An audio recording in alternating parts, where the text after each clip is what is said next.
পরমাত্মনে নমঃ। যথার্থ গীতা, শ্রীমদ্ ভগবৎ গীতা, অথ ষষ্ঠ অধ্যায়। সংসারে ধর্মের নামে ভিন্ন ভিন্ন রীতিনীতি, পূজা পদ্ধতি, সম্প্রদায়ের বাহুল্য হলে কুরীতি শান্ত করে এক ঈশ্বরের স্থাপনা এবং তাকে কি করে লাভ করা যায়, সেই উপায়গুলিকে বিস্তারিতভাবে দেখাবার জন্য মহাপুরুষের আবির্ভাব হয়। ক্রিয়া পরিত্যাগ, নিজেকে জ্ঞানী বলে পরিচয় দেওয়ার ভণ্ডামি শ্রীকৃষ্ণের কালেও অত্যন্ত ব্যাপক ছিল। সেই জন্য বর্তমান অধ্যায়ের প্রারম্ভেই যোগেশ্বর শ্রীকৃষ্ণ এই বিষয়ে চতুর্থবার বললেন যে জ্ঞানযোগ এবং নিষ্কাম কর্মযোগ উভয়ের অনুসারেই কর্ম করতেই হবে। দ্বিতীয় অধ্যায়ে তিনি বলেছিলেন, অর্জুন, ক্ষত্রিয়ের জন্য যুদ্ধ থেকে শ্রেষ্ঠ কল্যাণকর আর কোনো পথ নেই। এই যুদ্ধে পরাজিত হলে দেবত্ব এবং জয়লাভ করলে মহামহিম স্থিতি লাভ করবে। এইরূপ চিন্তা করে যুদ্ধ করো। অর্জুন, এই বুদ্ধি তোমার জন্য জ্ঞানযোগের বিষয় বলা হয়েছে। সেটা কোন বুদ্ধি? এই যে যুদ্ধ করো। জ্ঞানযোগে যে কর্ম করতে হয় না তা নয়। জ্ঞানযোগে কেবল নিজের লাভ লোকসানের বিচার করে নিজের শক্তি সম্বন্ধে সজাগ থেকে কর্মে প্রবৃত্ত হতে হবে, যদিও প্রেরক মহাপুরুষই। জ্ঞানযোগে যুদ্ধ অনিবার্য। তৃতীয় অধ্যায়ে অর্জুন জিজ্ঞাসা করেছিলেন যে, ভগবান, নিষ্কাম কর্মযোগ অপেক্ষা জ্ঞানযোগ যদি শ্রেষ্ঠ বলে আপনার অভিমত, তাহলে আমাকে ঘোর কর্মে কেন নিযুক্ত করছেন? নিষ্কাম কর্মযোগ অর্জুনের কঠিন বলে মনে হচ্ছিল। এই প্রসঙ্গে শ্রীকৃষ্ণ বললেন, এই দুটি সিদ্ধান্ত আমার দ্বারা বলা হয়েছে, কিন্তু কোনো পথেই কর্ম ত্যাগ করে চলবার বিধান নেই। কর্ম আরম্ভ না করে কেউ পরম নৈষ্কর্মে স্থিতি লাভ করতে পারে না, এবং ক্রিয়া আরম্ভ করে তা ত্যাগ করে দিলেও কেউ পরম সিদ্ধি লাভ করতে পারে না। উভয় মার্গেই নিয়ত কর্ম, যজ্ঞের প্রক্রিয়া করতেই হয়। এখন অর্জুন উত্তমরূপে বুঝেছেন যে জ্ঞান মার্গ ভালো লাগুক অথবা নিষ্কাম কর্মযোগ, উভয় দৃষ্টিতেই কর্ম করতে হবে। এরপরেও পঞ্চম অধ্যায়ে তিনি প্রশ্ন করেছিলেন যে ফলের দিক দিয়ে কোনটা শ্রেষ্ঠ, কোনটা সুবিধাজনক। শ্রীকৃষ্ণ বলেছেন, অর্জুন, দুটি পরম শ্রেয় প্রদান করে, দুটি এক স্থানে পৌঁছয়। তবু সাংখ্য অপেক্ষা নিষ্কাম কর্মযোগ শ্রেষ্ঠ, কারণ নিষ্কাম কর্মের আচরণ না করে কেউ সন্ন্যাসী হতে পারে না। দুই মার্গেই কর্ম একটাই। অতএব স্পষ্ট হল যে সেই নির্ধারিত কর্ম না করে কেউ সন্ন্যাসী হতে পারে না এবং কেউ যোগীও হতে পারে না। এই পথের পথিকের দুটি দৃষ্টিকোণ, যা পূর্বেই বলা হয়েছে। শ্রী ভগবান উবাচ,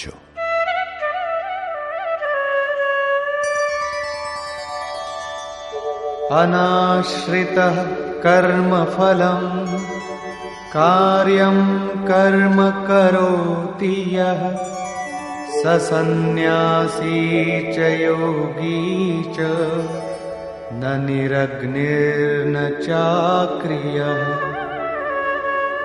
শ্রীকৃষ্ণ মহারাজ বললেন, অর্জুন, কর্মফলের আশ্রয় না করে, অর্থাৎ যিনি কর্ম করবার সময় কোনো প্রকার কামনা করেন না, কার্যম কর্ম, করণীয় প্রক্রিয়া বিশেষের অনুষ্ঠান করেন, তিনিই সন্ন্যাসী, তিনিই যোগী। যিনি কেবল অগ্নি ত্যাগ করেছেন এবং ক্রিয়া ত্যাগ করেছেন, তিনি সন্ন্যাসী বা যোগী নন। ক্রিয়ার সংখ্যা অনেক, তার মধ্যে থেকে কার্যম কর্ম, করবার যোগ্য ক্রিয়া, নিয়ত কর্ম, নির্ধারিত কোনো বিশেষ ক্রিয়া আছে, তা হল যজ্ঞের প্রক্রিয়া, যার শুদ্ধ অর্থ হল আরাধনা, যা আরাধ্য দেব লাভ করবার বিধি বিশেষ, তাকে কার্যরূপ দেওয়া কর্ম। যিনি এই কর্মের অনুষ্ঠান করেন তিনিই সন্ন্যাসী, তিনিই যোগী।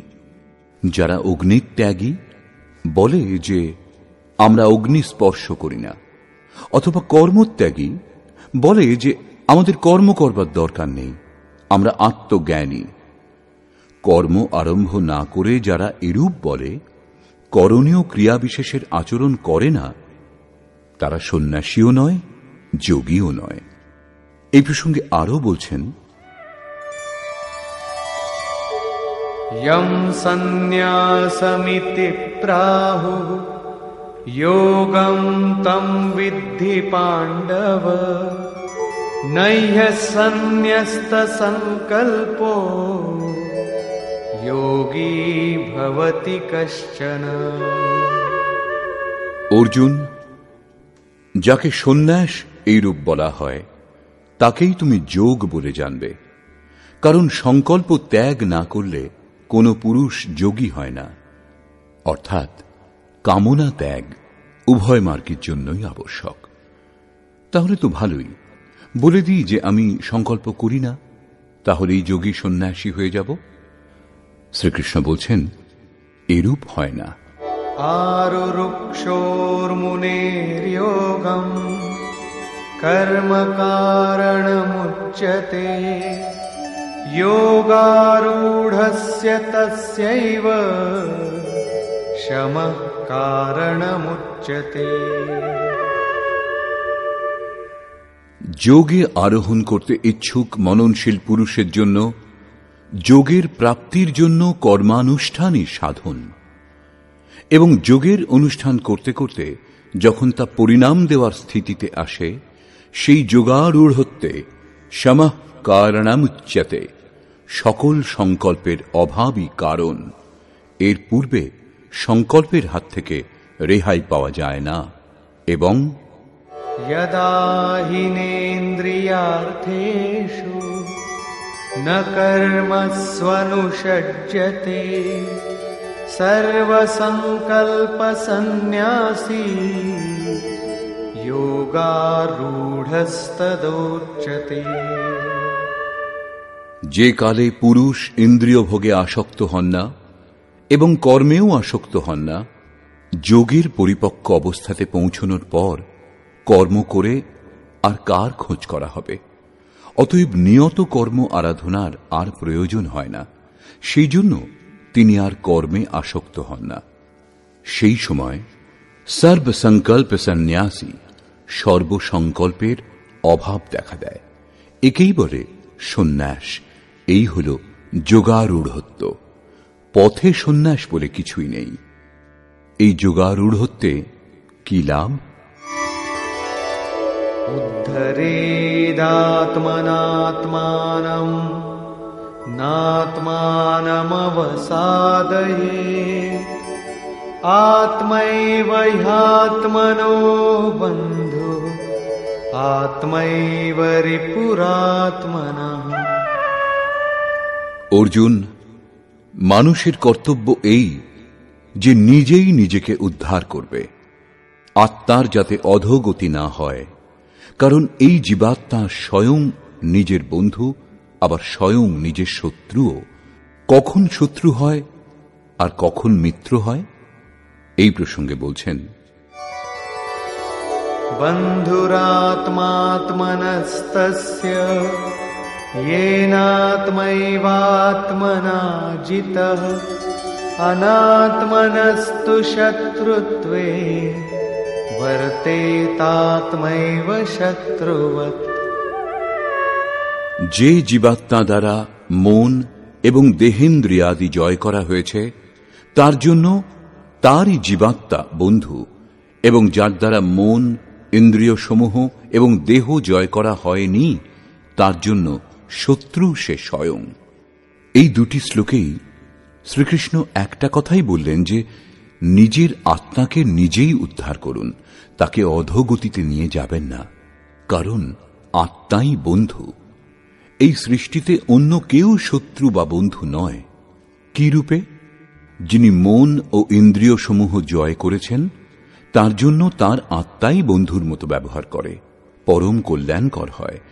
এবং যিনি মন ও ইন্দ্রিয়সমূহ জয় করেননি, তার জন্য তার আত্মাই শত্রুর মতো ব্যবহার করে, নীচ যোনি এবং যাতনার দিকে নিয়ে যায়। প্রায় লোকে বলে, আমি তো আত্মা। গীতা শাস্ত্রে বলেছে, একে শস্ত্র ছেদন করতে পারে না, অগ্নি দাহ করতে পারে না, বায়ু শুষ্ক করতে পারে না। আত্মা নিত্য অমৃত স্বরূপ, শাশ্বত, অপরিবর্তনশীল, এবং সেই আত্মা আমাতেই বিদ্যমান। তারা গীতা শাস্ত্রের এই পংক্তিগুলি লক্ষ্য করে না যে আত্মা অধোগতিতেও যায়, আত্মার উদ্ধারও হয়, যার জন্য কার্যম কর্ম, করণীয় প্রক্রিয়ার আচরণ করলেই উপলব্ধি হয়, এই কথা বলা হয়েছে। এখন দেখা যাক অনুকূল আত্মার লক্ষণ কি।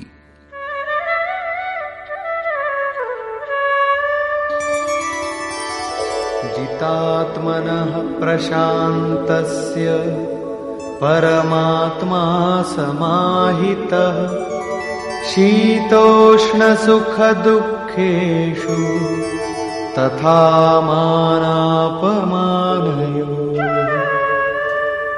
শীত ও উষ্ণে, সুখ ও দুঃখে এবং মান ও অপমানে যার অন্তঃকরণের বৃত্তিসমূহ শান্ত, এইরূপ স্বাধীন আত্মা যার, তার মধ্যে পরমাত্মা সদা স্থিত, কখনো পৃথক হন না।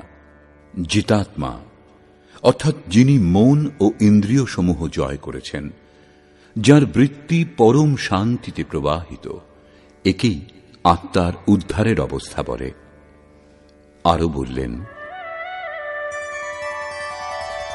জ্ঞান বিজ্ঞান তৃপ্তাত্মা কূটস্থো বিজিতেন্দ্রিয়ঃ युक्त इत्युच्यते योगी समलोष्टाश्मकाञ्चनः। যার অন্তঃকরণ জ্ঞান ও বিজ্ঞানে তৃপ্ত, যার স্থিতি অচল, স্থির এবং নির্বিকার, যিনি বিশেষ রূপে ইন্দ্রিয় সমূহ জয় করেছেন, যার দৃষ্টিতে মাটি, পাথর ও সোনা এক, এইরূপ যোগীকে যুক্ত বলা হয়। যুক্তের অর্থ যোগে সংযুক্ত, একেই বলে যোগের পরাকাষ্ঠা। যোগেশ্বর পঞ্চম অধ্যায়ের শ্লোক সংখ্যা 7 থেকে 12 পর্যন্ত যার বর্ণনা করেছেন, পরম তত্ত্ব পরমাত্মার সাক্ষাৎকার এবং সেই সঙ্গে তাঁকে জানাকেই বলে জ্ঞান। সাধক ইষ্ট থেকে যদি 1 ইঞ্চি দূরেই থাকে, জানবার ইচ্ছুক, তবুও তাকে অজ্ঞানীই বলে।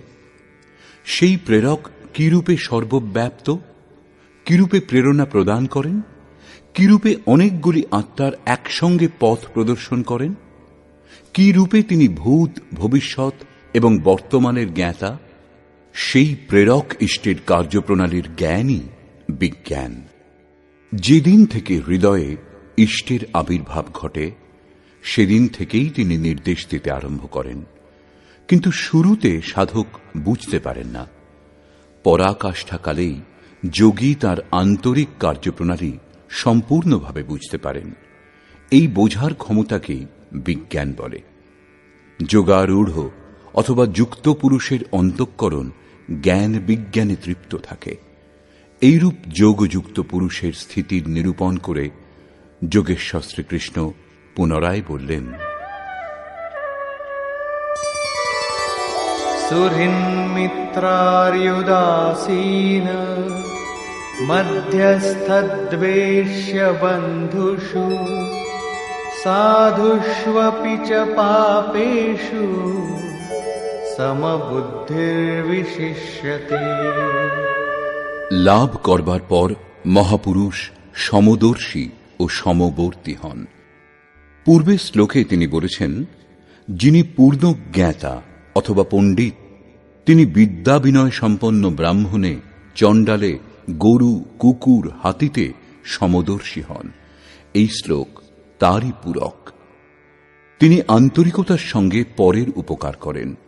এরূপ সহৃদয় মিত্র, শত্রু, উদাসীন, দেশী, বন্ধু, ধর্মাত্মা এবং পাপীদের প্রতিও সমান দৃষ্টি সম্পন্ন যোগযুক্ত পুরুষ অতি শ্রেষ্ঠ।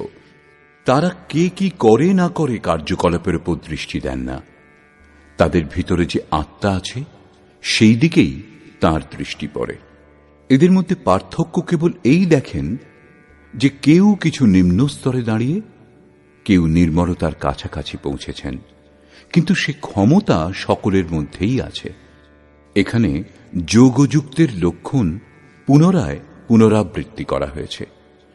কিভাবে যোগযুক্ত অবস্থা লাভ করা যায়, কিভাবে যজ্ঞ করা হয়, যজ্ঞস্থলে কিভাবে প্রস্তুত হবে, আসন কেমন হবে, কি রূপে আসনে উপবেশন করা হবে, যজ্ঞকর্তা দ্বারা যে নিয়মগুলি পালন করা হবে, আহার বিহার শয়ন জাগরণে সংযম এবং কর্মচেষ্টা কিভাবে সম্পাদন হবে, এই বিন্দুগুলির ওপর যোগেশ্বর শ্রীকৃষ্ণ এর পরের 5টি শ্লোকে আলোকপাত করেছেন, আপনিও যাতে সেই যজ্ঞ সম্পন্ন করতে সমর্থ হন।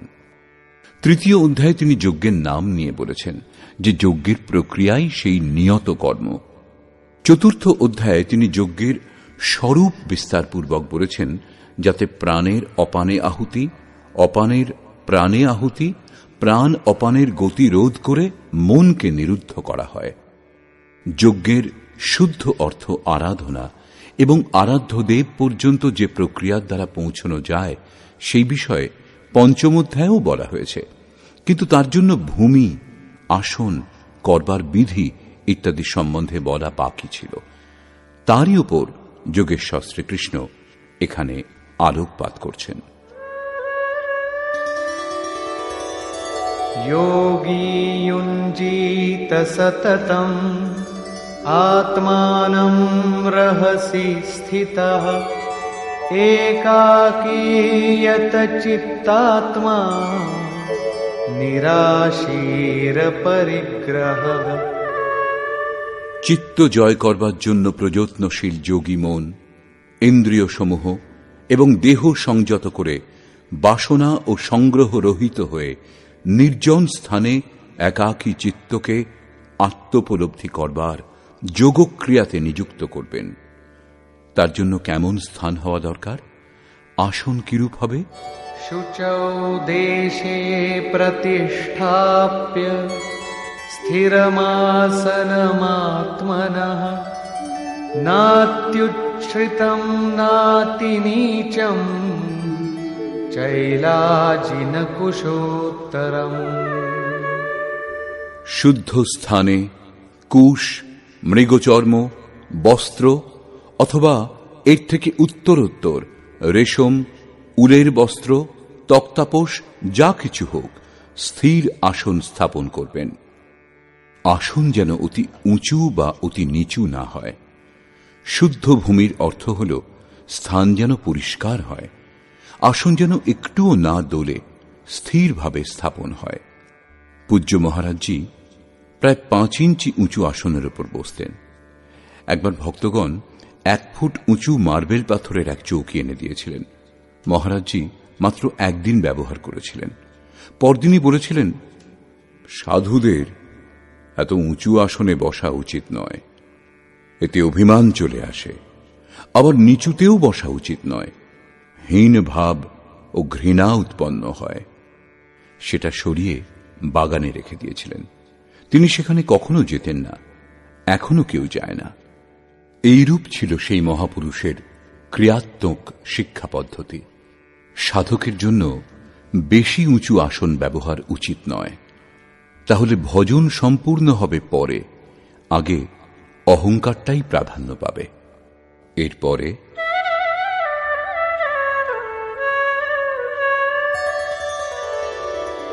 तत्रैकाग्रं मनः कृत्वा यत चित्तेन्द्रियक्रियः उपविश्यासने युञ्जात् योगमात्मविशुद्धये।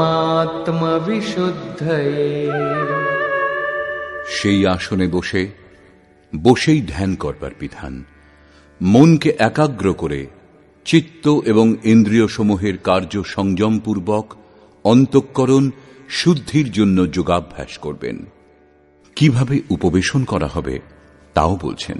समं काय शिरो ग्रीवं धारयन्नचलं स्थिरः सम्प्रेक्ष्य नासिकाग्रं स्वं दिशश्चानवलोकयन्। দেহ, গ্রীবা ও মস্তক সরল ও অচলভাবে স্থির করে যেমন কোনো সরল রেখা হয়, এইরূপ সোজা দৃঢ় হয়ে বসুন এবং কোনো দিকে না তাকিয়ে স্বীয় নাসিকাগ্রে দৃষ্টি নিবদ্ধ করুন।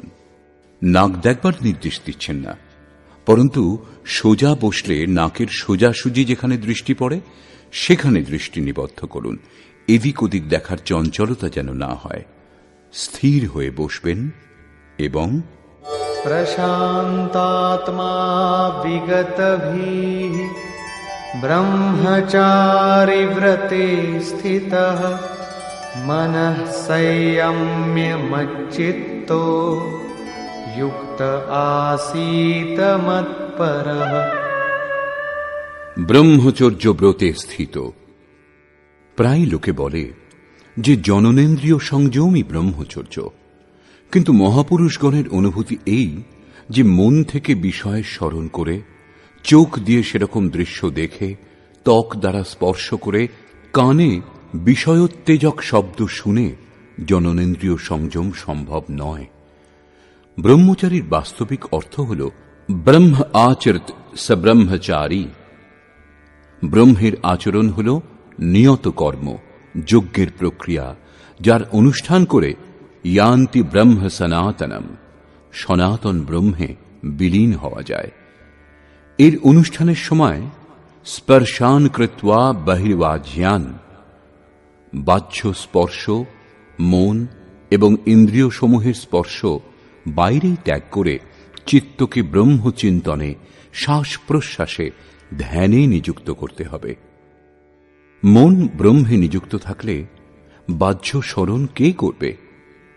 যদি তবুও বাহ্য স্মরণ হয়, তাহলে মন নিযুক্ত হয়েছে কোথায়? বিকার দেহে নয়, মনের তরঙ্গের মধ্যে থাকে।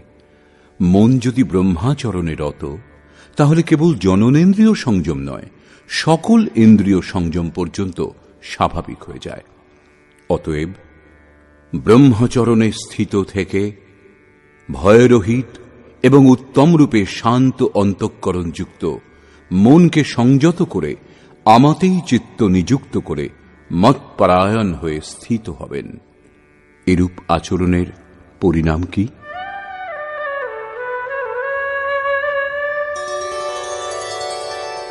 युञ्जन्नेवं सदात्मानं योगी नियतमानसः शान्तिं निर्वाणपरमा मत्संस्थामधिगच्छति।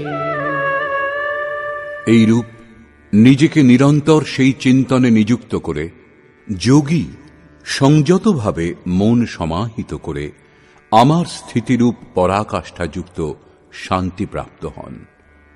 সেই জন্য নিজেকে নিরন্তর কর্মে নিযুক্ত করুন। এই প্রশ্নটি এখানে সম্পূর্ণ হল। এর পরের দুটি শ্লোকে তিনি বলছেন, পরমানন্দযুক্ত শান্তির জন্য শারীরিক সংযম, যুক্তাহার, বিহারও আবশ্যক।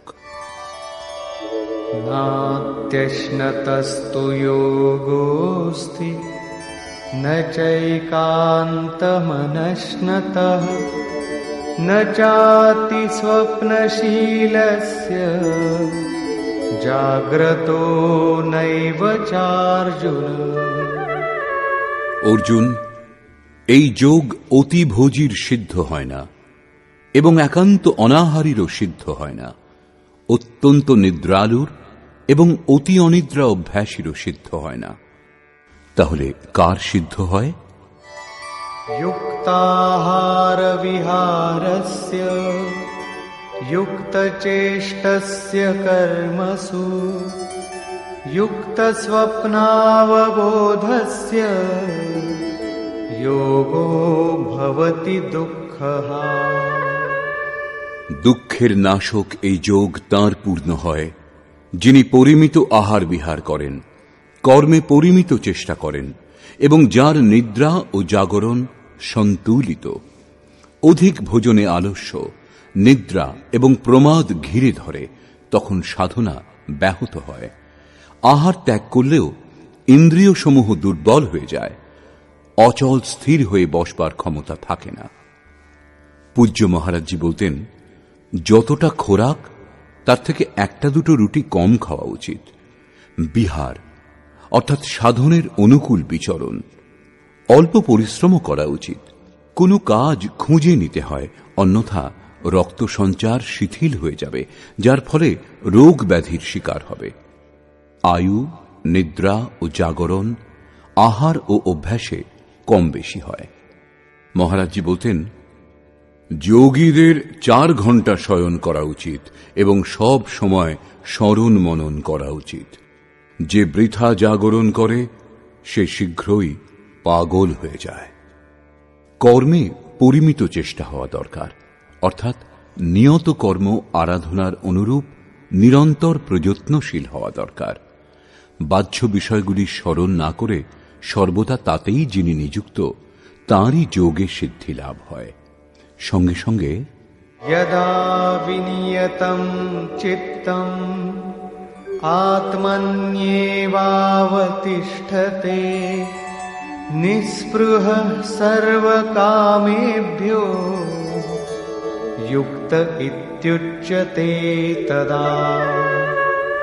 এই প্রকার যোগের অভ্যাস দ্বারা বিশেষ রূপে সংযত চিত্ত যে কালে পরমাত্মাতে উত্তম রূপে স্থিত হন, প্রায় বিলীন হয়ে যান, সেই কালে কামনা থেকে মুক্ত পুরুষকে যোগযুক্ত বলা হয়।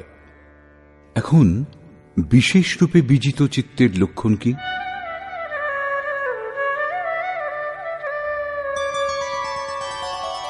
यथा दीपो निवातस्थो नेङ्गते सोपमा स्मृता योगिनो यतचित्तस्य युञ्जतो योगमात्मनः।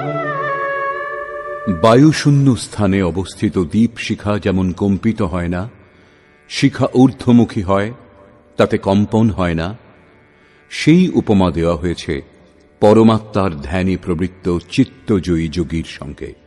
প্রদীপ তার উদাহরণ মাত্র। বর্তমান সময়ে প্রদীপের প্রচলন কমে গেছে। বায়ুতে বেগ না থাকলে ধূপকাঠির ধোঁয়া সোজা ওপরের দিকে যায়। এটা যোগীর বিজিত চিত্তের একটা উদাহরণ মাত্র। এখন যদিও চিত্ত জয় করা হয়েছে, তবু নিরুদ্ধ চিত্তের বিলয় তো হয়নি। যখন এই নিরুদ্ধ চিত্তেরও বিলয় হয়, তখন কি বিভূতি লাভ হয়? শুনুন।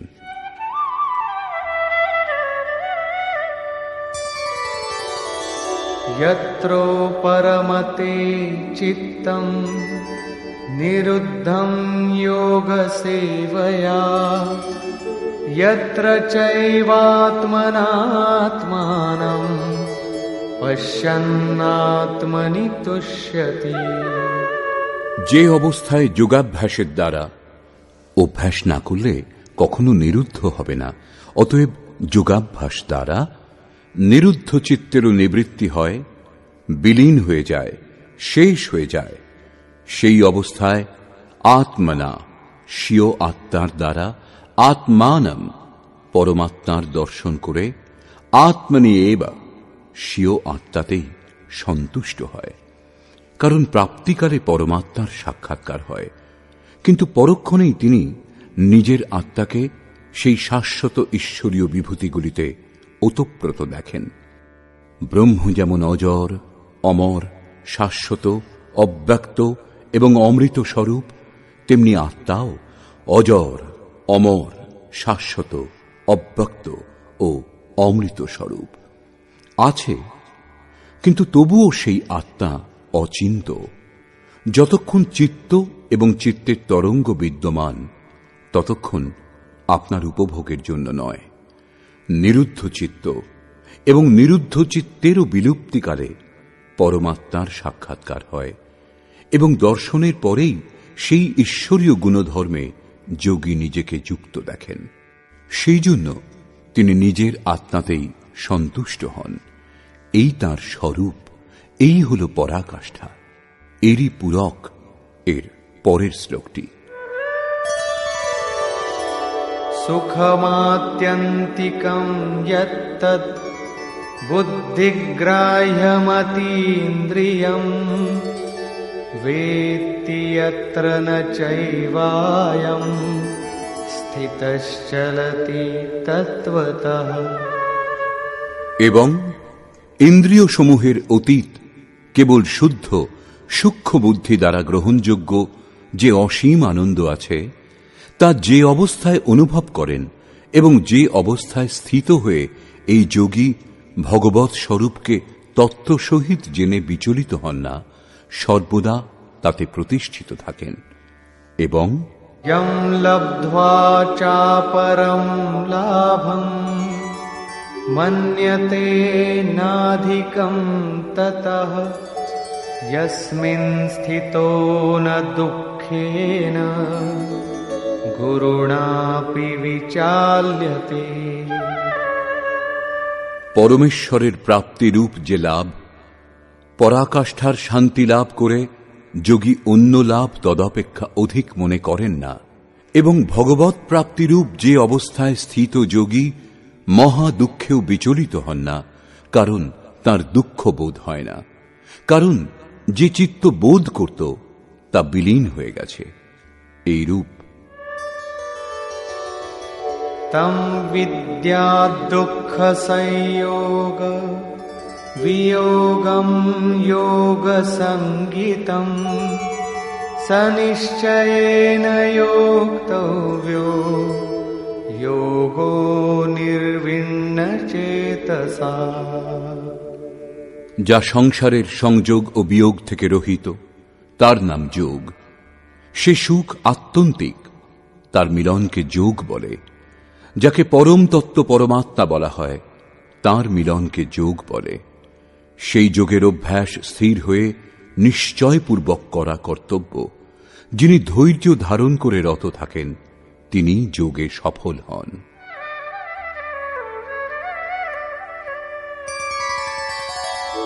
সংকল্প প্রভবান কামান त्यक्त्वा सर्वान् शेषतः मनसैवेन्द्रियग्रामं विनियम्य समन्ततः। সেই জন্য মানুষের উচিত সংকল্পজাত সমস্ত কামনাগুলি সম্পূর্ণভাবে ত্যাগ করে মন থেকে ইন্দ্রিয় সমূহকে সকল বিষয় থেকে উত্তম রূপে নিবৃত্ত করে শনৈঃ শনৈরুপরমেদ বুদ্ধ্যা ধৃতি গৃহীতয়া আত্মসংস্থং মনঃ কৃত্বা ন কিঞ্চিদপি চিন্তয়েৎ। অভ্যাস করে ধীরে ধীরে উপরত করবে, চিত্ত নিরুদ্ধ এবং বিলীন হয়ে যাবে। অতঃপর ধৈর্যযুক্ত বুদ্ধির দ্বারা মনকে পরমাত্মাতে স্থিত করে অন্য কিছুই চিন্তা করবে না। লাভ করবার বিধান নিরন্তর প্রবৃত্ত থেকেই, কিন্তু শুরুতে মন লাগে না। এই প্রসঙ্গে যোগেশ্বর বলছেন,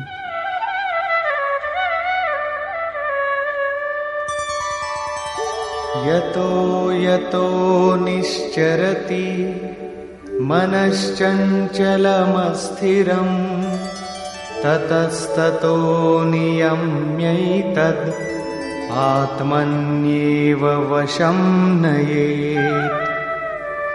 এই অস্থির ও চঞ্চল মন যে যে কারণে সাংসারিক পদার্থে ধাবিত হয়, সেই সেই বিষয় থেকে নিবৃত্ত করে বারবার অন্তরাত্মাতেই নিরুদ্ধ করবেন।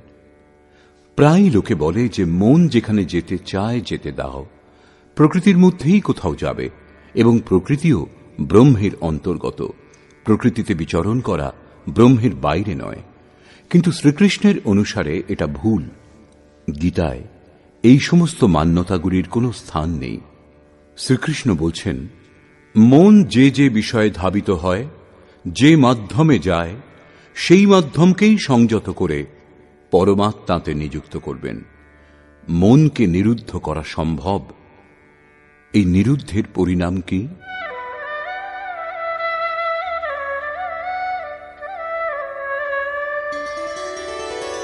प्रशान्तमनसं येनं योगिनं सुखमुत्तमम् उपैति शान्तरजसं ब्रह्मभूतमकल्मषम्। যার মন পূর্ণরূপে শান্ত, যিনি পাপমুক্ত, যার রজোগুণ শান্ত হয়ে গেছে, ব্রহ্মের সঙ্গে একীভূত, এরূপ যোগী সর্বোত্তম আনন্দ লাভ করেন, যার থেকে শ্রেষ্ঠ কিছুই নেই। এই প্রসঙ্গে পুনরায় জোর দিলেন।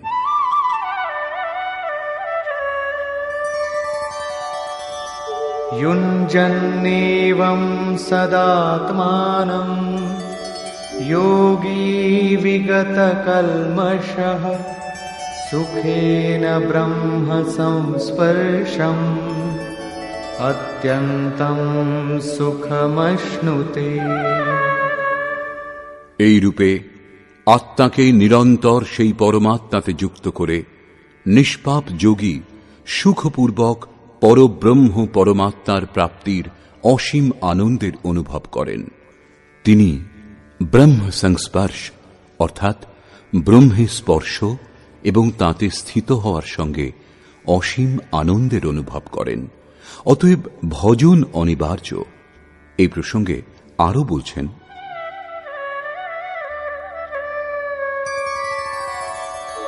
सर्वभूतस्थमात्मानं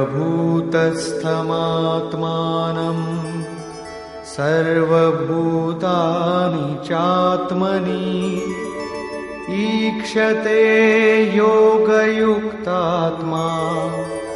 सर्वत्र समदर्शनः।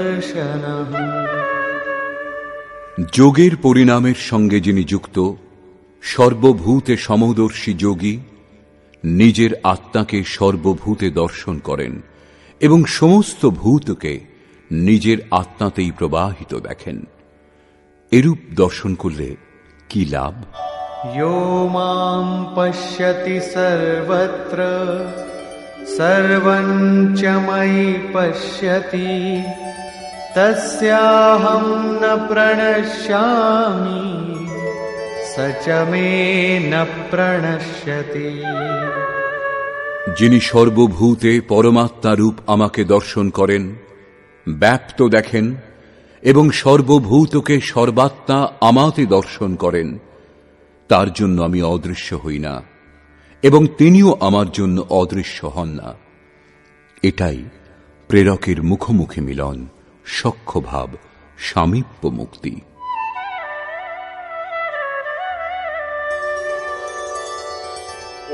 सर्वभूतस्थितं यो मां भजत्येकत्वमास्थितः सर्वथा वर्तमानोऽपि स योगी मयि वर्तते।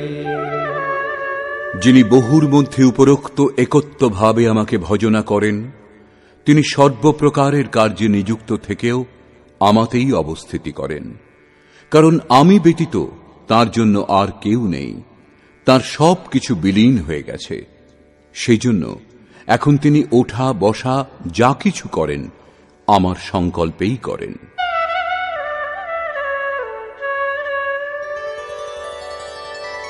आत्मौपम्येन सर्वत्र समं पश्यति योऽर्जुन सुखं वा यदि वा दुःखं स योगी परमो मतः। হে অর্জুন, যিনি নিজের সমান সর্বভূতকে দেখেন, সকল ভূতের সুখ ও দুঃখকে নিজের সুখ ও দুঃখের ন্যায় অনুভব করেন, তিনি, যার ভেদভাব সমাপ্ত হয়ে গেছে, সর্বশ্রেষ্ঠ যোগী। প্রশ্নটি সম্পূর্ণ হল। এই প্রসঙ্গে অর্জুন জিজ্ঞাসা করলেন, অর্জুন উবাচ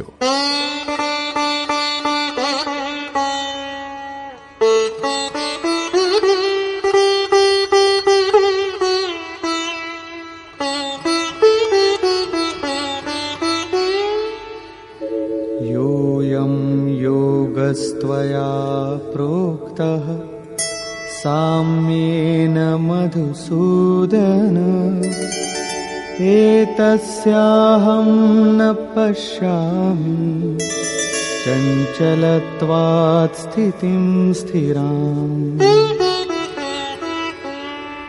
হে মধুসূদন, যে যোগ আপনি ব্যাখ্যা করলেন যাতে সমদর্শী হওয়া যায়, মন চঞ্চল, এই কারণে দীর্ঘকাল স্থায়ী স্থিতিতে আমি নিজেকে দেখছি না।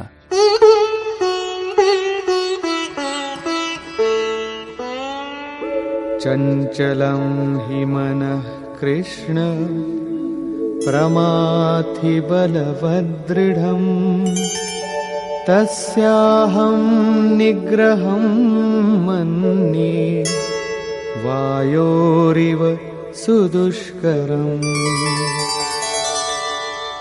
হে কৃষ্ণ, এই মন অতি চঞ্চল, প্রমথন স্বভাবযুক্ত।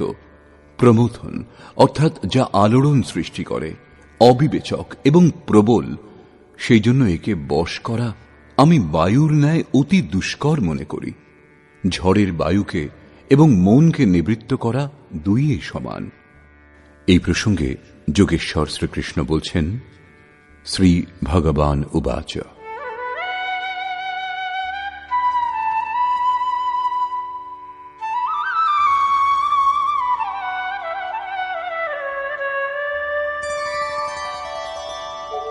असंशयं महाबाहो मनो दुर्निग्रहं चलम् अभ्यासेन तु कौन्तेय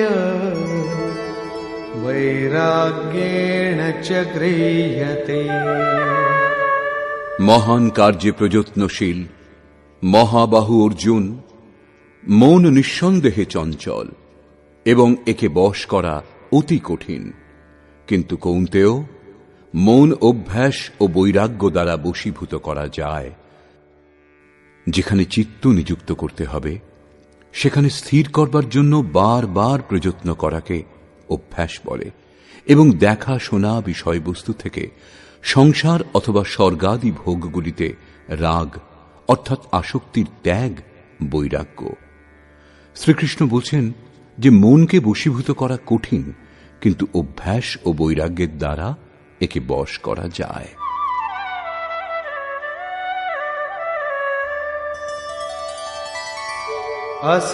असंयतात्मना योगो दुष्प्राप इति मे मतिः वश्यात्मना तु यतता शक्यो वाप्तुमुपायतः। অর্জুন, যে পুরুষ মনকে বশ করেনি তার পক্ষে যোগ দুষ্প্রাপ্য, কিন্তু যার মন সবশ সেই প্রযত্নশীল পুরুষ যোগ লাভ করতে পারেন। এই আমার অভিমত। যত কঠিন তুমি মনে করছো তত কঠিন নয়। অতএব একে কঠিন মনে করে ত্যাগ করে দিও না, প্রযত্নপূর্বক এই যোগ লাভ করো, কারণ মন বশীভূত হলেই যোগ সম্ভব। এই প্রসঙ্গে অর্জুন জিজ্ঞাসা করলেন, অর্জুন উবাচ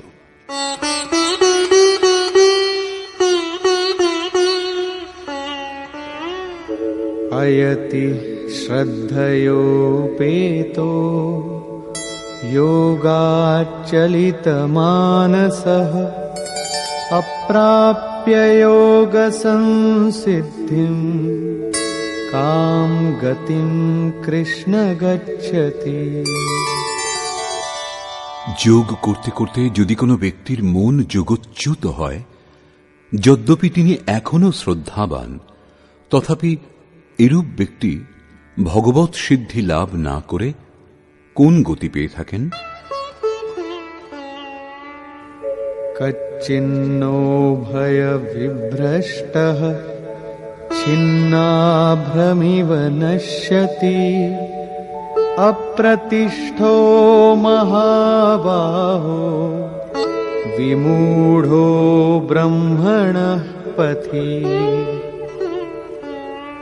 মহাবাহু শ্রীকৃষ্ণ, ভগবৎ প্রাপ্তির মার্গ থেকে বিচলিত সেই মোহিত ব্যক্তি ছিন্ন ভিন্ন মেঘের ন্যায় উভয় দিক থেকে নষ্টভ্রষ্ট হয়ে যান কি? একখণ্ড মেঘ বর্ষাও দিতে পারে না, আবার বড় মেঘের সঙ্গে মিশতেও পারে না। দেখতে দেখতে হাওয়ায় বিলুপ্ত হয়ে যায়। সেইরূপ শিথিল প্রযত্নশীল কিছুকাল সাধনা করে স্থগিত করে দিলে তিনি নষ্ট হয়ে যান কি? তিনি আপনার সঙ্গে একীভূত হতে পারেন না এবং ভোগগুলিকেও ভোগ করতে পারেন না। তাহলে তার গতি কি হয়?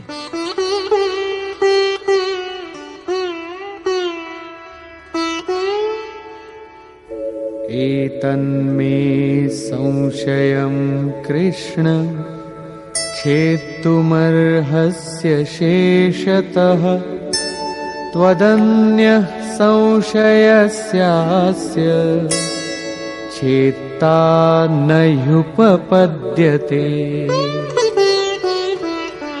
হে কৃষ্ণ, আমার এই সংশয় সম্পূর্ণরূপে দূর করতে একমাত্র আপনিই সমর্থ। আপনি ভিন্ন অন্য কারো পক্ষে এই সংশয় দূর করা সম্ভব নয়। এই প্রসঙ্গে যোগেশ্বর শ্রীকৃষ্ণ বললেন, শ্রী ভগবান উবাচ।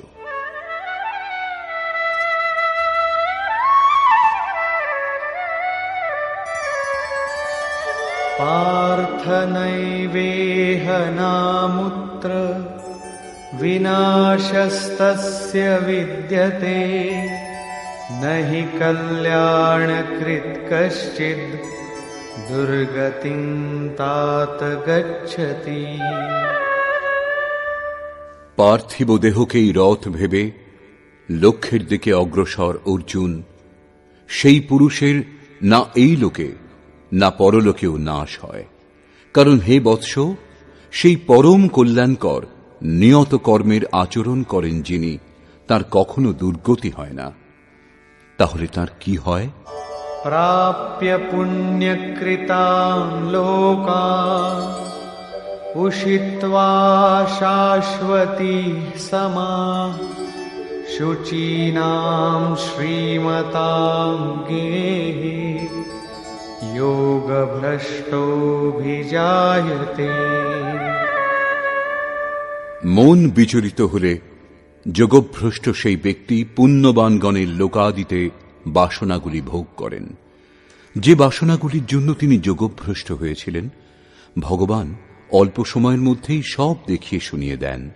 সেগুলিকে ভোগ করে তিনি সুচীনাং শ্রীমতাং সদাচার সম্পন্ন শ্রীমান পুরুষের গৃহে জন্মগ্রহণ করেন। শ্রীমান তিনি, যিনি শুদ্ধ আচরণ করেন। अथवा योगिनामेव कुले भवति धीमताम् एतद्धि दुर्लभतरम् लोके जन्म यदीदृशम्। অথবা সে স্থানেও যদি জন্ম না হয়, তাহলে স্থির বুদ্ধি যোগীগণের কুলে তিনি প্রবেশ পেয়ে যান। শ্রীমান পুরুষের গৃহে পবিত্র সংস্কার ছেলেবেলা থেকেই পড়তে থাকে, কিন্তু সেখানে জন্ম না হলে তিনি যোগীগণের কুলে, গৃহে নয়, শিষ্য পরম্পরায় প্রবেশ পেয়ে যান। কবির, তুলসী, রৈদাস, বাল্মীকি এরা শুদ্ধ আচরণযুক্ত শ্রীমানগণের গৃহে নয়, যোগী কুলে স্থান পেয়েছিলেন। সদ্গুরুর কুলে সংস্কারের পরিবর্তনও একটা জন্ম, এবং এইরূপ জন্ম সংসারে নিঃসন্দেহে অতি দুর্লভ। যোগীগণের কুলে জন্মের অর্থ কেবল তাদের পুত্ররূপেই উৎপন্ন হওয়া নয়। গৃহত্যাগের পূর্বে যারা পুত্ররূপে জন্মগ্রহণ করে, তারা মোহবশত মহাপুরুষকে পিতা বলে মনে করলেও সেই মহাপুরুষের জন্য ঘর পরিবারের নামে আপনজন বলে কেউ থাকে না। যে শিষ্য তার আদর্শকে সম্বল করে নিষ্ঠা ভরে তার অনুষ্ঠান করেন, তার মহত্ব পুত্র অপেক্ষা বহু গুণ বেশি। সেই কারণে সেই শিষ্যই তার বাস্তবিক পুত্র। যে ব্যক্তি যোগের সংস্কারের সঙ্গে যুক্ত নয়, তাকে মহাপুরুষগণ শিষ্য বলে গ্রহণ করেন না। পূজ্য মহারাজজি যদি কেবল গেরুয়াধারী সাধুর সংখ্যা বৃদ্ধি করতে চাইতেন তাহলে হাজার হাজার ব্যক্তি তাঁর শিষ্যত্ব গ্রহণ করতেন, কিন্তু তিনি কাউকে গাড়ি ভাড়া দিয়ে, কারো বাড়িতে চিঠি দিয়ে বুঝিয়ে ঘরে পাঠিয়ে দিয়েছিলেন। কেউ জিদ করলে তিনি যত রকম কুলক্ষণী দেখতে পেতেন। অন্তর থেকে নিষেধ হতো যে এর মধ্যে সাধু হওয়ার একটা লক্ষণও নেই, একে রাখা ঠিক হবে না, এ পার হতে পারবে না। নিরাশ হয়ে দু একজন পাহাড় থেকে ঝাঁপ দিয়ে জীবন ত্যাগও করেছিল, কিন্তু মহারাজজি তাদেরও নিজের আশ্রমে স্থান দেননি। পরে জানতে পেরে বলেছিলেন, যদিও জানতাম খুবই ব্যাকুল, তবুও মরে যাবে জানলে পরে রেখে নিতাম। একজন পতিত ব্যক্তিই থাকত, আর কি হতো। মমত্ব তার মধ্যেও খুব বেশি ছিল, তবুও রাখেননি। ৬-৭ জন, যাদের জন্য আদেশ হয়েছিল যে আজ একজন যোগভ্রষ্ট ব্যক্তি আশ্রমে আসছে, জন্ম জন্মান্তর থেকে ভ্রমিত হয়ে চলে আসছে, এই তার নাম, এই তার রূপ, তাকে স্থান দিয়ে ব্রহ্মবিদ্যার উপদেশ দাও, তাকে এগিয়ে দাও, কেবল তাদেরই রেখেছিলেন। আজও তাদের মধ্যে একজন মহাপুরুষ ধারকুণ্ডীতে আছেন, একজন অনুসূয়াতে, ২-৩ জন অন্যত্রও আছেন। এরাই বাস্তবিক রূপে সদ্গুরুর কুলে স্থান পেয়েছিলেন। এরূপ মহাপুরুষের সান্নিধ্য লাভ অতি দুর্লভ। তত্র তং বুদ্ধি সংযোগং লভতে পৌর্বদেহিকং यतते च ततो भूयः संसिद्धौ कुरु नन्दन। যোগভ্রষ্ট পুরুষ পূর্বজন্মে যে সাধন করেছিলেন সেই বুদ্ধির সংযোগকে সেখানে অনায়াসেই লাভ করেন, এবং হে কুরুনন্দন, তার প্রভাবে তিনি পুনরায় সংসিদ্ধৌ ভগবৎ প্রাপ্তিরূপ পরম সিদ্ধি লাভের জন্য প্রযত্ন করেন।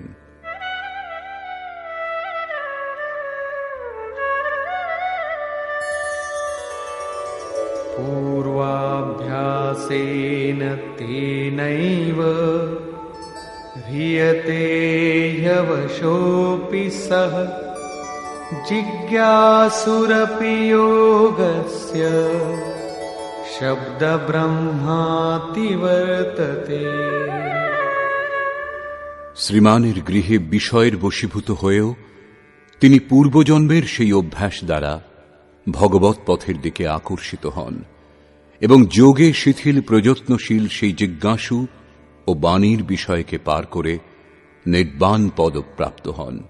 এটাই তাঁর প্রাপ্তির উপায়, এক জন্মে কেউ লাভ করেনও না। প্রয়ত্নাদ্যতমানস্তু योगी संशुद्ध किल्बिषः अनेक जन्म संसिद्धः ततो याति परां गतिम्। অনেক জন্ম থেকে প্রযত্নশীল যোগী পরম সিদ্ধি লাভ করেন। যিনি প্রযত্নপূর্বক অভ্যাস করেন তিনি সমস্ত পাপ থেকে মুক্ত হয়ে পরম গতি লাভ করেন। এটাই প্রাপ্তির ক্রম। শিথিল প্রযত্ন দ্বারা যোগের আরম্ভ হয়। মন বিচলিত হয়ে পথভ্রষ্ট হলে পুনরায় জন্মগ্রহণ করতে হয়। পরে সদ্গুরুর কুলে প্রবেশ পাওয়া যায় এবং প্রত্যেক জন্মে অভ্যাসে প্রবৃত্ত থেকে সেখানেই পৌঁছন যাকে পরম গতি, পরম ধাম বলা হয়। শ্রীকৃষ্ণ বলেছেন যে এই যোগে বীজের নাশ হয় না। আপনি এই পথে শুধু 2 পা চলুন, সেই সাধনের কখনো নাশ হবে না। যে কোনো পরিস্থিতিতে পুরুষ এতটা নিশ্চয়ই করতে পারেন, কারণ অল্প সাধন নানা পরিস্থিতিতে ঘিরে থাকে যে ব্যক্তি সেই করতে পারে, কারণ তার সময় নেই। আপনি কালো ফর্সা যাই হন, এই পৃথিবীর যেখানেই আপনি থাকুন না কেন, এই গীতা শাস্ত্র সকলের জন্য, আপনার জন্য। শর্ত এই যে আপনি মানুষ হবেন। উৎকট প্রযত্নশীল যিনি হন, কিন্তু শিথিল প্রযত্নশীল কেবল গৃহস্থই হয়। গীতা গৃহস্থ, বৈরাগ্যবান, শিক্ষিত, অশিক্ষিত সর্বসাধারণ মানুষ মাত্রের জন্য, শুধু সাধু নামক বিশেষ কোনো প্রাণীদের জন্য নয়। শেষে যোগেশ্বর শ্রীকৃষ্ণ নির্ণয় করলেন,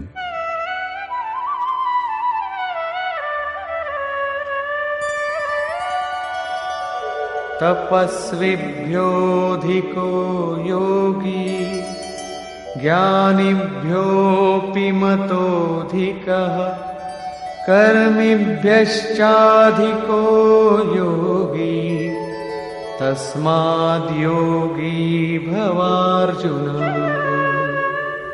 যোগী তপস্বীগণ অপেক্ষা শ্রেষ্ঠ, জ্ঞানীগণ অপেক্ষা এবং কর্মীগণ অপেক্ষাও যোগী শ্রেষ্ঠ। অতএব অর্জুন, তুমি যোগী হও। তপস্বী মন এবং ইন্দ্রিয় সমূহকে সংযম করে যোগ স্থিতিতে পৌঁছবার জন্য তপস্যা করেন, এখনো যোগযুক্ত হননি। কর্মী এই নিয়ত কর্মকে জেনে তাতে প্রবৃত্ত হন।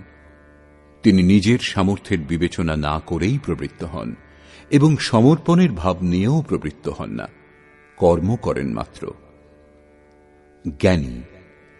জ্ঞানমার্গী সেই নিয়ত কর্ম, যজ্ঞের প্রক্রিয়া বিশেষ উত্তম রূপে অবগত হয়ে নিজের ক্ষমতা বিবেচনা করে তাতে প্রবৃত্ত হন।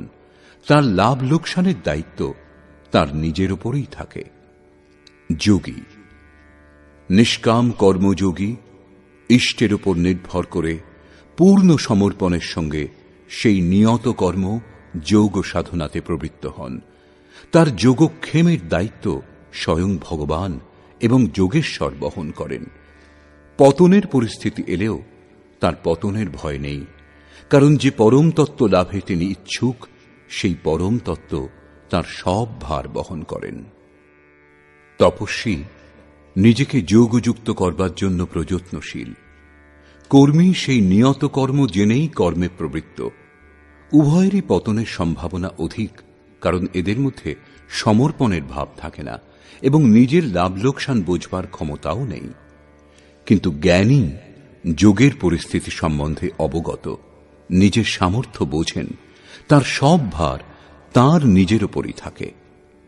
কিন্তু নিষ্কাম কর্মযোগী নিজেকে ইষ্টের উপর ছেড়ে দেন, এই ভেবে যে ইষ্টদেবই সব ভার, সব দায়িত্ব নেবেন। পরম কল্যাণের পথে উভয়েই ঠিক চলেন। কিন্তু যার সব ভার ইষ্ট নেন, তিনি এদের সকলের চেয়ে শ্রেষ্ঠ, কারণ প্রভু তাকে গ্রহণ করেছেন। তার লাভ লোকসান সবকিছু প্রভু দেখেন, সেই জন্য যোগী শ্রেষ্ঠ। অতএব অর্জুন, তুমি যোগী হও, সমর্পণের সঙ্গে যোগের আচরণ করো।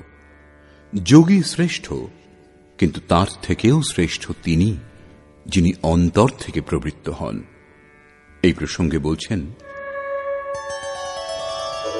যোগিনামপি সর্বেষাং মদ্গতেনান্তরাত্মনা শ্রদ্ধাবান ভজতে ইয়ো মাম সমে যুক্ততমো মতঃ। নিষ্কাম কর্মযোগীগণের মধ্যেও যিনি শ্রদ্ধা বিভোর হয়ে অন্তর থেকে অন্তর্চিন্তন দ্বারা নিরন্তর আমার ভজনা করেন, সেই যোগী পরম শ্রেষ্ঠ, এটা আমার অভিমত। ভজন আড়ম্বর অথবা প্রদর্শন নয়। আড়ম্বর অথবা প্রদর্শনে সমাজ অনুকূল হতে পারে, কিন্তু প্রভু প্রতিকূল হয়ে যান। ভজন অত্যন্ত গোপনীয়ভাবে অনুষ্ঠিত হয় এবং তা অন্তঃকরণ থেকেই হয়। এর উত্থান পতন অন্তঃকরণের উপর নির্ভর করে। নিষ্কর্ষ। বর্তমান অধ্যায়ের প্রারম্ভে যোগেশ্বর শ্রীকৃষ্ণ বলেছেন যে ফলের আশা ত্যাগ করে যিনি কার্যম কর্ম অর্থাৎ করণীয় প্রক্রিয়া বিশেষের আচরণ করেন, তিনিই সন্ন্যাসী এবং সেই কর্মের কর্তা বাস্তবিক যোগী। সকল ক্রিয়া ত্যাগী অথবা অগ্নিত্যাগী যোগী বা সন্ন্যাসী হন না। সংকল্প ত্যাগ না করলে কোনো পুরুষ যোগী অথবা সন্ন্যাসী হতে পারেন না। আমি সংকল্প করি না বললেই সংকল্প ত্যাগ হয় না। যিনি যোগে আরূঢ় হতে চান তাকে সর্বদা কার্যম কর্ম এর আচরণে তৎপর থাকা উচিত। এই কর্মে অনবরত নিযুক্ত থাকলেই একদিন যোগী যোগারূঢ় হন এবং তখনই সর্বসংকল্পের অভাব হয়, এর পূর্বে নয়। সর্বসংকল্পের অভাবই সন্ন্যাস। যোগেশ্বর পুনরায় বলছেন যে আত্মা অধোগতিতে যায় এবং তার উদ্ধারও হয়। যিনি ইন্দ্রিয় সমূহ এবং মন জয় করেছেন তার আত্মা তার সঙ্গে বন্ধুর মতো ব্যবহার করে এবং পরম কল্যাণকর হয়। যিনি জয় করেননি তার আত্মা তার জন্য শত্রু হয়ে শত্রুতা করে, যাতনার কারণ হয়ে দাঁড়ায়। অতএব মানুষের উচিত যাতে আত্মা অধোগতিতে না যায় তার চেষ্টা করা, উদ্ধারের জন্য কর্ম করা উচিত। যোগেশ্বর ভগবৎপ্রাপ্ত যোগীর স্থিতি স্পষ্ট করলেন। যজ্ঞস্থান উপবেশন করবার আসন ও উপবেশনের নিয়ম সম্বন্ধে তিনি বললেন যে স্থান যেন নির্জন ও পবিত্র হয়। বস্ত্র মৃগচর্ম অথবা কুশাসনের মধ্যে যে কোনো একটা হওয়া উচিত। কর্মের অনুরূপ চেষ্টা, যুক্তাহার, বিহার, নিদ্রা জাগরণের সংযমের উপর তিনি জোর দিলেন। যোগীর নিরুদ্ধ চিত্তের উপমা তিনি বায়ুশূন্য স্থানের অকম্পিত প্রদীপ শিখার সঙ্গে দিলেন এবং এই প্রকার নিরুদ্ধ চিত্তও যখন বিলীন হয়ে যায় তখন তিনি যোগের পরাকাষ্ঠা অর্থাৎ অসীম আনন্দ লাভ করেন। সংসারের সংযোগ বিয়োগ শূন্য অনন্ত সুখকে মোক্ষ বলে। যোগের অর্থ হল তার সঙ্গে মিলন। যিনি এর সঙ্গে একীভূত হন তিনি সমদর্শী হন। নিজের আত্মা যেরূপ সেই রূপ সকলের আত্মাকে দেখেন। তিনি পরম পরাকাষ্ঠারূপ শান্তিপ্রাপ্ত হন। অতএব যোগ আবশ্যক। মন যেখানেই যাক সেখান থেকেই আকর্ষণ করে বারবার একে নিরুদ্ধ করবার প্রযত্ন করা উচিত। শ্রীকৃষ্ণ স্বীকার করলেন যে মনকে বশীভূত করা কঠিন, কিন্তু একে বশীভূত করা সম্ভব। মন অভ্যাস ও বৈরাগ্য দ্বারা বশীভূত হয়। শিথিল প্রযত্নশীল ব্যক্তিও বহু জন্মের অভ্যাসের পর সেখানেই পৌঁছন যাকে পরম গতি অথবা পরম ধাম বলে। তপস্বীগণ, জ্ঞানমার্গী এবং কর্মীগণ অপেক্ষা যোগী শ্রেষ্ঠ। সেই জন্য অর্জুন, তুমি যোগী হও। সমর্পণের সঙ্গে অন্তর থেকে যোগের আচরণ করো। বর্তমান অধ্যায়ে যোগেশ্বর শ্রীকৃষ্ণ প্রমুখ রূপে যোগ প্রাপ্তির জন্য অভ্যাসের উপর জোর দিলেন। অতএব